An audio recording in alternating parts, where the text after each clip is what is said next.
Isang magandang tanghali na naman sa ating lahat mga kalapatids. Welcome back again to my channel, Pepong Love TV.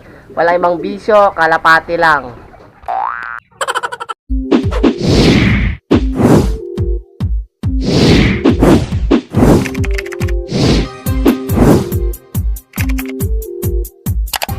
Pero so for today's video mga kalapatids, nakita nyo naman sa thumbnail natin, pati sa title natin na nag-renovate tayo ng breeder cage. Pero hindi mismo yung breeder cage yung talagang ginalaw natin.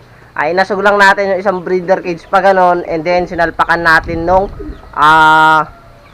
medicine kit natin mga kalapatids. So mamaya makikita nyo kung anong klaseng medicine kit mga kalapatids yung inilagay ko dyan. So nakita nyo naman sa thumbnail natin mga kalapatids. So bago ka pa lang sa akin channel, huwag mo kalimutan mag-subscribe and i-hit mo yung notification bell para lagi kang updated kapag may bago tayong upload na video mga kalapatid. So yan, bago tayo talaga tuluyang pumunta dun sa pinaka-topic natin mga kalapatid. And eto, kung makikita nyo, yan, so gumanda na yung sikat ng araw.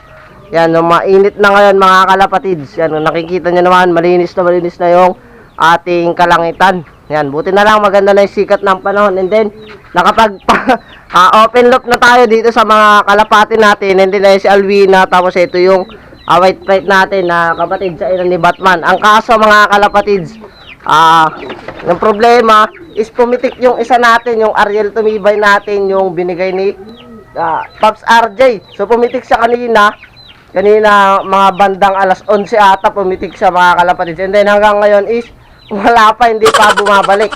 So andyan siya kanina dyan, and bigla na lang lumipad mga kalapatids, patungo doon sa gawidon doon, and hindi ko alam kung asan na siya ngayon mga kalapatids.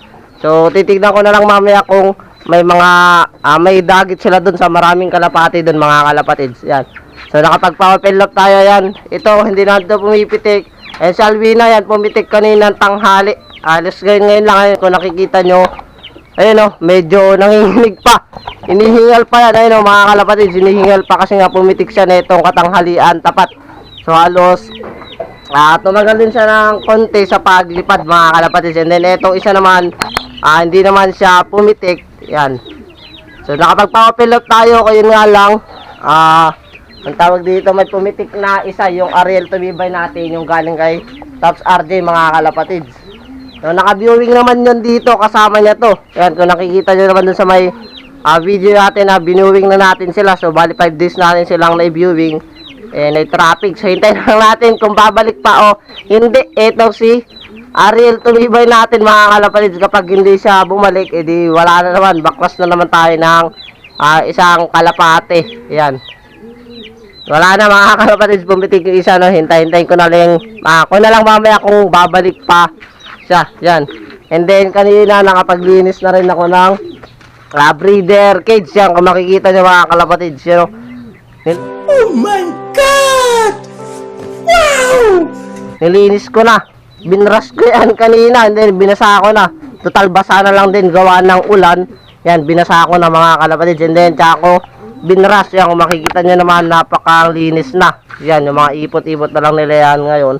Pati dito, yan, malinis na mga kalapatids. Tapos yun, yung paitlogan is pinalitan ko na ng basahan. Kasi nga, basang-basa rin yung buhangin kanina. Kapangit na, puro dumi na nitong mga ibon mga kalapatids. Kaya pinalitan ko na yan. So, basahan na yung ipinalit ko mga kalapatids. Dahil wala akong buhangin na makitang tuyo kanina. Kaya yan, basahan yung inilagay ko. Yan, so nalinisan ko na. And then yung andun naman sa baba doon, yung dalawang breeder cage natin, dalawang butas, since hindi ko na kinukuskus na ganito. Kasi nga, malalaki naman yung awang doon mga kalapatids. Kahit hindi ko na kuskusin yun, hindi naman naipon ng dumi ng kalapate. Yun.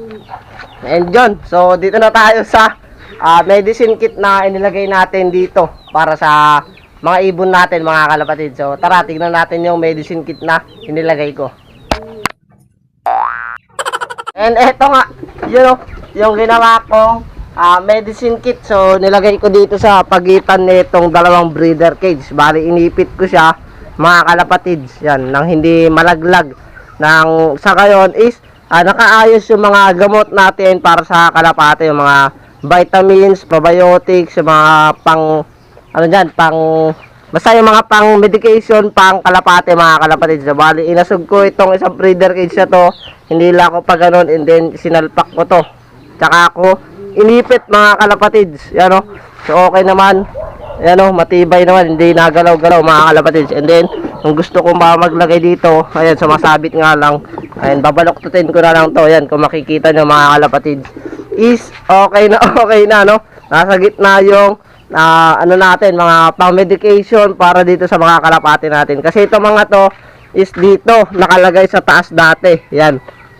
Ayan, dyan is hindi safe yan mga yan, kasi baka dagain dyan or ulanin, langgamin mga kalapatids, yan, baka makakuha pa, doon pa makakuha ng sakit ito mga ibon natin, yan. Kung makikita nyo naman is yung ginamit ko ay yung dating lalagyanan ng pinggan namin, so itinapon na yan, nilagay doon sa kamarin doon mga kalapatids. So kinuha ko lang, naisip ko na lagyan para mayroon sariling pinakang lalagyan itong mga gamot natin, to pang medication natin para sa kalapati. Hindi dito sa taas itong mga patukaan mga kalapatids, yan. So tinanggal ko yung mga patukaan nila, itong may inakay lang yung nakababad ng patuka mga kalapatids, nang sa ganun is healthy palagi yung kanilang inakay, and then hindi bumagsak yung katawan nitong mga breeder natin mga kalapatids. So ito nga, makikita nyo sa taas, wala na yung ano niya, meron pa kasi itong isa, yung dibukas naman na ganun, para sana sa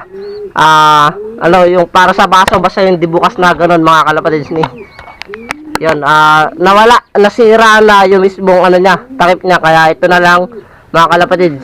Dyan sa taas, iyan yung mga patukaan natin, and then pagpasok naman dito sa loob mga kalapatids, yan, andito, so ito hindi na nabubukas lo kasi gawa na ito. And pag yan, ito yung nasa loob, nilagyan ko na itong karton kasi yung nasa ilalim niya is ganyan, hindi pantay. Nilagyan ko na lang ng karton para magpantay, and then yan, andyan yung, ito yung bagong aning probiotics. Kaani ko lang ito mga kalapatids kaninang umaga, kasi nga yan, ang tawag dito, ferment ako ng banana peel. So banana peel lang naman yung ginagamit ko dito mga kalapatids. Subok ko na, maganda naman yung resulta na itong banana peel na ginagamit ko. So yan yung naani ko, 3 sa 1 kilong mga kalapatids, 1 kilong banana peel, tsaka 1 kilo sukal. Ito yung naani ko, yan. And then yan yung magamot natin, ito yung betadine na ginagamit ko kapag may sugat yung mga ibon natin. And then yung power wings, tapos rock dove, yung ang tawag dito, salmostop. Tapos ito yung natin, yung Propante LC, yung nakalagay dyan. Tapos multivitamins mga kalapatids, ito yung malunggay powder na ginawa ko. And then yung mga rings natin, and then ito yung dextrose pumiyok pa dextrose powder, and then yun yung Propante LC natin. So wala na ito naman yan, konti na lang. So ayan, kung makikita nyo naman, safe na safe ito mga natin dyan, yung mga vitamins natin, kaysa yung kalagayan nila dito dati dyan. So mas safe sila dyan mga kalapatids.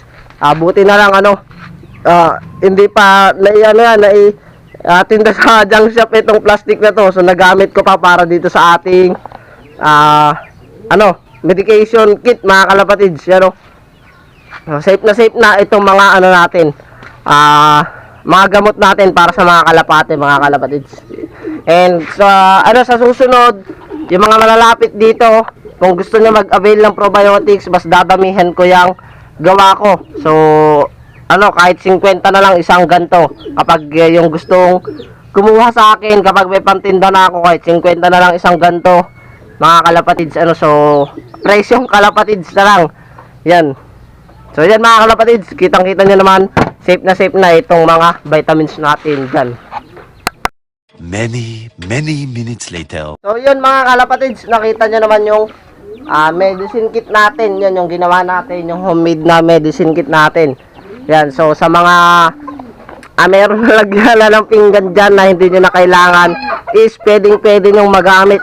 Useful mga kalapatids, safe na safe itong mga natin, mga gamot natin dyan para sa kalapate mga kalapatids. Yan, may bubong naman siya dyan, hindi naman yan mababasa mga kalapatids. And then may takip pa rin dyan.